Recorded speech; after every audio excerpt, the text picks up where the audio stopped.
All right, this is Yalak, and I'm talking here today about the creation story in the book of Genesis from Genesis chapter 1.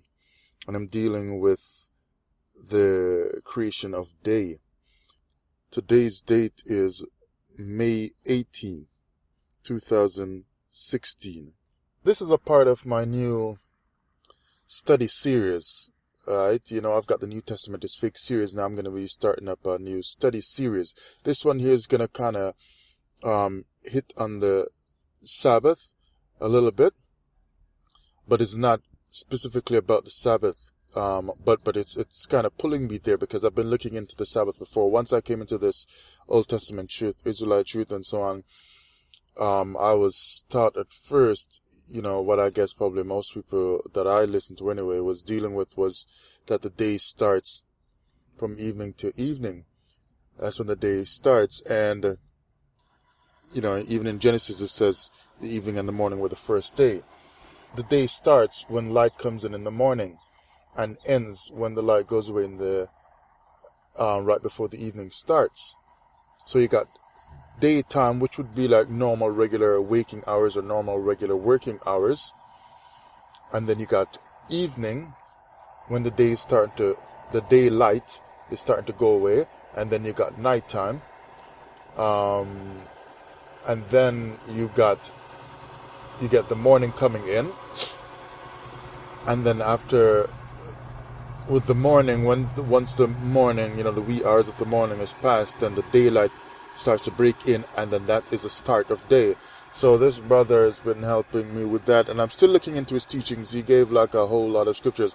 I'm thankful for it, and it actually seems to me to make more sense than what I was thinking before, that because I still consider myself new into this, like only 2.5 years into this truth now, right? Having left the Christian church 2.5 years ago. So, I need more time under my belt to learn things from different perspectives and so on. But that seems to make more sense to me from the scriptures that he gave. So I'm thankful for this brother, right? So I got more questions for him, obviously. So I'm going to be shooting him some more questions. But just looking into it here today on my own, I noticed something I wasn't planning on reading because, like I said, I was looking into something else. And it just popped out to me in this commentary I'm reading from and looking into the verses in chapter 1 some more. From chapter 1 of Genesis, Genesis chapter 1, verse 4 to 5. Here, this writer is saying, basically, to put it in my own words, that there was some kind of a chaos going on, right? And this chaos, to me, seems to be associated with nighttime, right? Because what does it say in Genesis chapter 1, verse 1 and 2? In the beginning, God created the heaven and the earth was without form and void, and darkness was upon the face of the deep. Right? And the Spirit of God moved upon the face of the water. So with darkness being there, it seems to have been some kind of a chaos or something not good going on. That was the state of things at that point. And that state seems to have been associated with darkness, or might I say ruled by darkness. So, if you don't do something about the darkness, you won't be able to do anything about the chaos. If you don't do something about the darkness, reverse the darkness, treat the darkness in some kind of way, manipulate the darkness, or restrict the darkness, you won't be able to reverse the chaos or bring some kind of order. That's what I'm getting in my own words. So if I look at his and it goes on to say in verse 3, and God said, let there be light, and there was light. So the light was actually dealing with day, the creation of day. And that creation of light or day was what restricted or rolled back the darkness and kind of put darkness in some kind of boundary where it was not able to perpetuate this chaotic state that was there before, right? So now if we look at the writer's words in this commentary, and this commentary is just, I was looking at the start of it, it's the Interpreter's 1-volume commentary. All kinds of different people are giving their thoughts in this commentary, so it's not like just one guy's stuff, right? So this writer here is saying in about Genesis 1, 4, and 5. That it seems, I'm not going to read all of it for time's sake, but little bits and pieces. It seems to picture a chaotic storm churning over the primordial, dark, and mysterious abyss of infinite and formless waters. Out from this, God summons order, thus creating the universe. And he gives some verses there to look at Job and other stuff, right? Nothing is said of the origin of the chaos or of God's activity prior to creation. Skip some of that.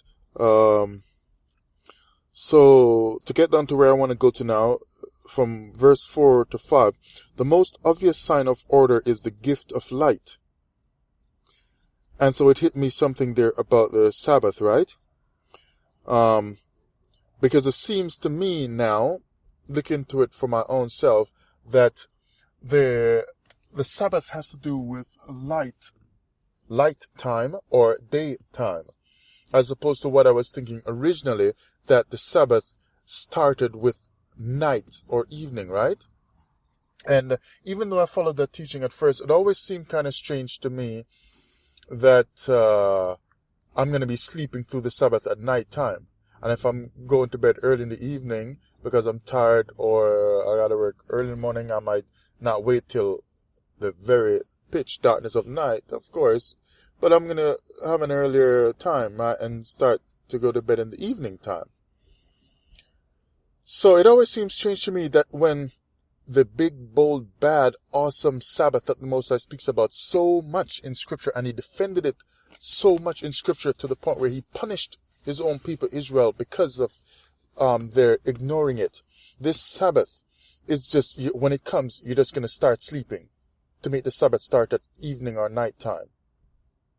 It always seemed kind of funny to me, but I went along with it because like we learn, right, as we go, but at first you just do whatever you're taught initially because, I mean, it just makes sense. You got to start somewhere. You're like a baby, right? So it always seems strange to me, right? And I know there are people who teach the lunar Sabbath. I haven't looked into that as yet, so I can't really address that. But I'm not putting down anyone here. I'm just noting my observations as I go along, and eventually I'll have to look into the lunar Sabbath stuff, right?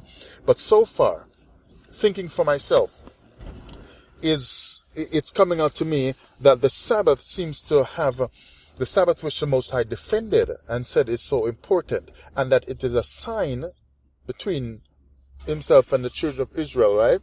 Himself and the chosen ones. This sign or Sabbath is linked to light time or daytime. So now if we think of the Sabbath as a sign between me and you, then I can see that kind of sign starting up in Genesis chapter 1 when there was chaos based on darkness, or chaos associated with or coming from darkness. I can see this sign starting to show up by light coming into the darkness to create order. So that in the backdrop of darkness, light would be a sign. Bing! That's some kind of sign, right?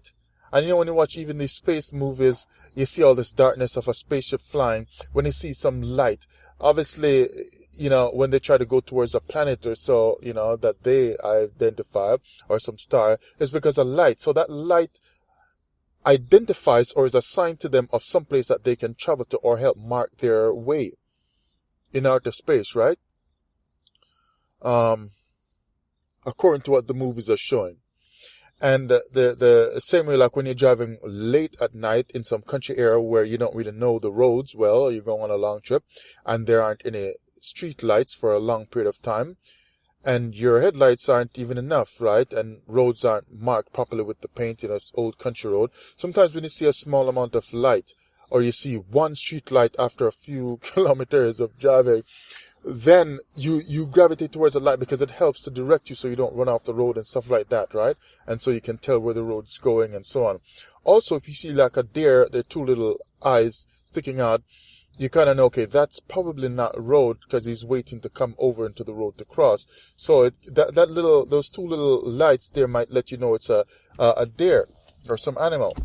So those two little lights being their eyes, light reflecting from your high beams, that light right there that's coming from their eyes helps to direct you. So it's a sign to you of something that's there that you need to look out for, but also a sign to you that you're still on the road, on the right path, because you're not in line with where the two little beady eyes are, right?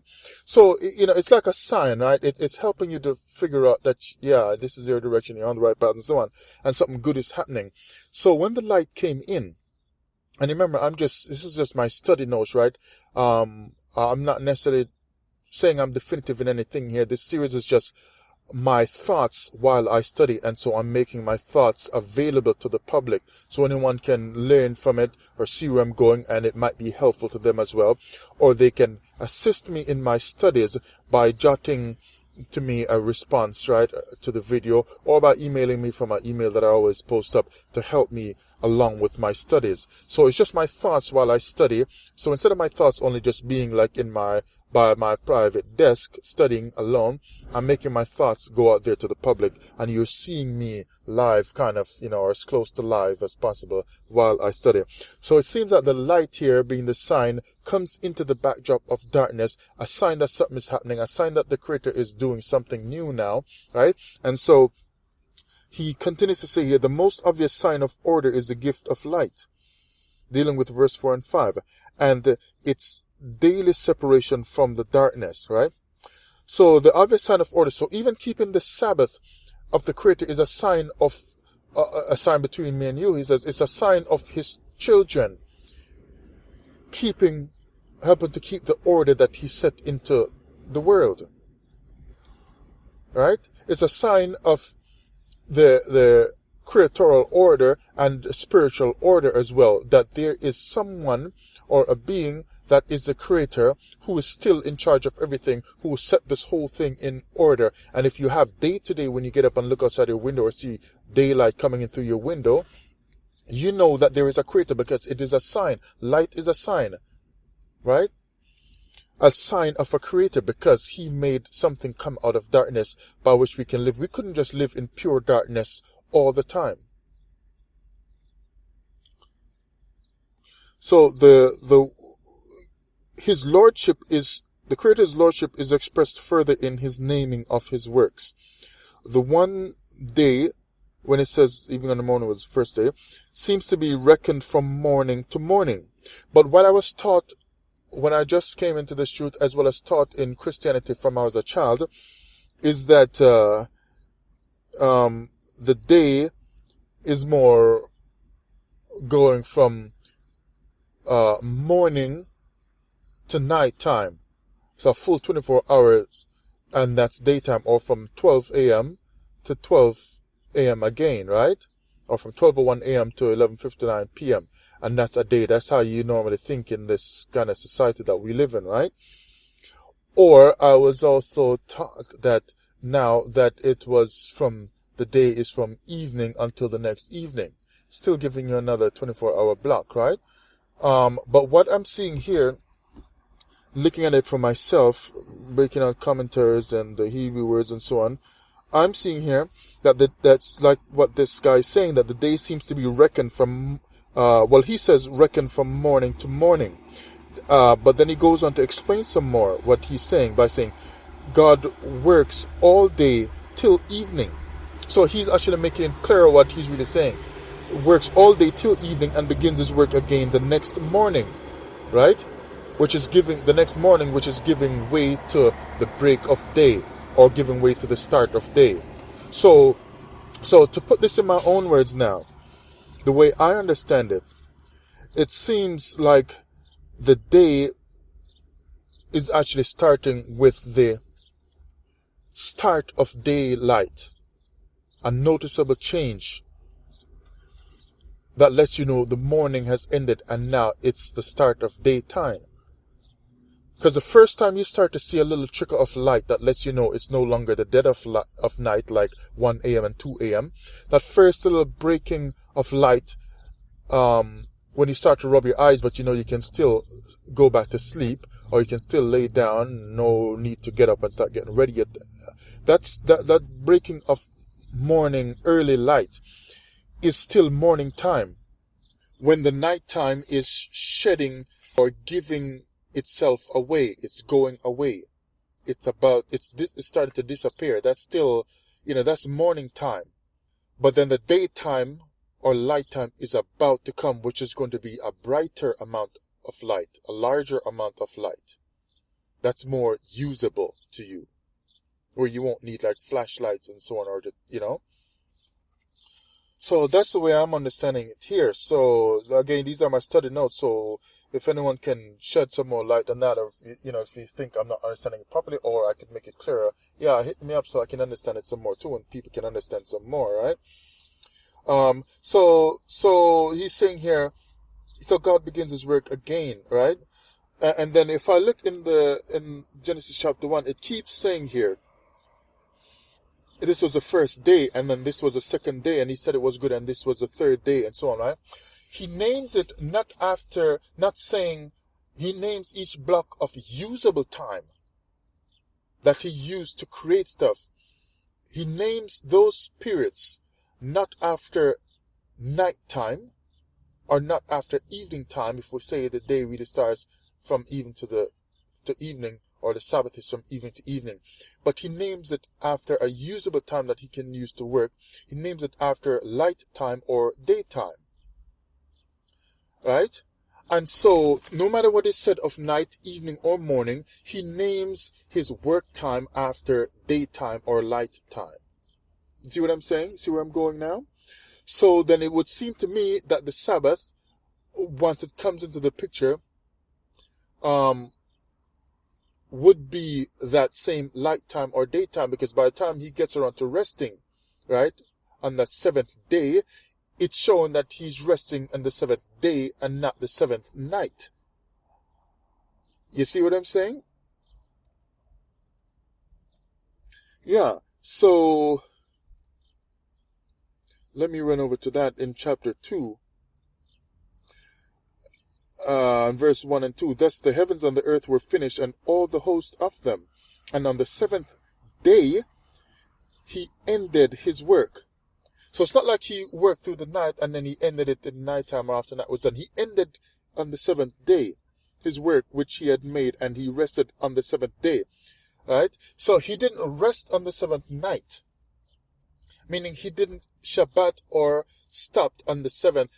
He didn't stop in the seventh night. Like night was such an important thing to him, right? Or like, I shouldn't say like night wasn't important, because it has its meaning, right? Because night was the backdrop of the chaos. It was the backdrop through which creation is going to have some kind of eminence or brilliance and show his creatorial power, right? But I'm just noting that it doesn't say that he rested on the seventh night, but he rested on the seventh day from all his work which he had made. So showing that his making of things and his working was done during daytime, which would be eventually Sabbath time when he comes around, right? So he was working and making things and creating things in daytime. But now, by the time it comes in and says the evening and the morning were the first day, evening and morning were really not there at first. It was just nighttime that there was first, which was the backdrop against which they would be seeing, and the backdrop against which stuff he created could be seen. Like by the time he created, like, let's say, stars, night was just a backdrop through which the stars could be seen to have been created and to be operational and working, so that you can't really tell easily that stars were created and working if there was brightness of daylight. But if you have a backdrop of night or darkness, such as the darkness of the chaos and the darkness of nighttime, when he makes stars and sun and so on, you cannot tell that he made something. He made those luminary bodies, and that they are also operational, because you can see the light of them, so you know he did something. But the night was just seeming to me to be a backdrop, right? But it was day that he was intending to create when he made light. So if light if day was what he was intending to create, and if day was the promise of future and the promise of being able to function, like when we were made, we could function in daytime. Day is a promise of a time when you can function. So it would make sense that Sabbath would be a daytime thing as well, right? Because Sabbath has to deal with promise as well. Sabbath has to do, So now, if we remember, go over to Genesis chapter 1 and verse 4. And God saw the light that it was good, and God divided the light from the darkness. So the goodness has to be separated from the darkness which was chaotic and which supported that which was chaotic, to the point where in order to bring order out of that chaotic darkness, he had to do something different, which was bring about light, and separated the day from that darkness, right? And once that separation was made, then in verse 5, he called that separation, or that light time, he called it day time, or he called it day, and the darkness that was left behind, or that darkness that was the backdrop of things that was there before, he called that part, or that period, night. And then it says now in that same verse 5, the latter part of verse 5, and the evening and the morning were the first day. So, I mean, I struggled with this all my years of Christianity as a small boy, and nobody ever explained in the Christian church, because there's certain things that they don't get into deeply, right? But that, to me, it seems what he was doing here was creating daytime or light time. That's what he was intending, right? But the evening and the morning, when they say the Sabbath is from the evening to evening, or the day is from evening to evening, I don't really measure it like that now, because it seems to me that by the time evening and morning were the first day, by the time evening and morning came into the picture, it doesn't seem to me that that was what he was intending at this point to create, but that evening and morning were just the, I don't want to say residue, but but was the evening and morning were the result of the creation of day. It's like when they're working with oil, you get oil up out of the ground and so on. When they're making oil, they might be trying to make a certain thing, right? Let's say they're making oil to do one particular thing. As a creation process, we use like the gas for a car, and we get Vaseline from that oil as well, and you get different things, right? You can make plastic bags, use oil to be made as well, I guess, right? So as a creation of one particular thing, you get other things as a result of it, even though you were not intending originally to make that or those other particular items, right? And so even with using nuclear, trying to create nuclear energy, you can make bombs from it as well. You get nuclear bombs, right? So in the creation of one particular thing, you can have other things as a result of that you can make use of. So the distinction of evening and morning comes about as a result of his creating day, because it's very clear at the start of the chapter in chapter 1 that in order to do something about the chaos and the darkness, he created light, which meant he was creating day. And as a result of that creation of day, which he called the light day, you get a period now that he's calling nighttime, and you get this resulting evening and morning. So now I see the evening and the morning as some transitionary periods that actually help to let you know when the day and night is. So these transition periods of evening and morning, which were a result of the creation of day, are identifying periods of time that let you know where the day and night stand, and that one is transitioning into the other. So that when he creates day, and he called it, when he created light and he called it day, then before the darkness which he called night comes on, there is an identifiable transitionary period known as evening, which lets you know the day has come to an end, or is coming to an end, and something different is about to come into the picture, or come into the time period called darkness or night. And that evening then is a day transitioning from one period into day, and that transition is known as evening. I hope I said that correct. Let me say it again. The day is transitioning into night by going through a stage called evening. And then once evening gives way to break clean from daytime, night comes in to have its time, which is a time of darkness, which like the stars and so on would rule over, right? And that further lets you know that it's nighttime. And then once the night is done and you sleep all the way through it, day doesn't just happen suddenly, but you go through another transitionary period or block of time called morning, which shows that the nighttime is shedding and itself and laying down and giving way to another period of time, which is light time or daytime. That transitionary period is morning. And then now morning, once it sheds itself and lays down, goes back to sleep, might I say, it gives way now to daytime. And so day comes again. But it is day that the Most High was creating, which resulted in this evening and morning, to show that he did something different than the darkness of night, which was there before. It was a perpetual darkness that was ruling over chaos. But to bring order, he made light time, which became day. Right? So it just seems to me more that this order has to do with daytime, and Sabbath would then only have to do with order.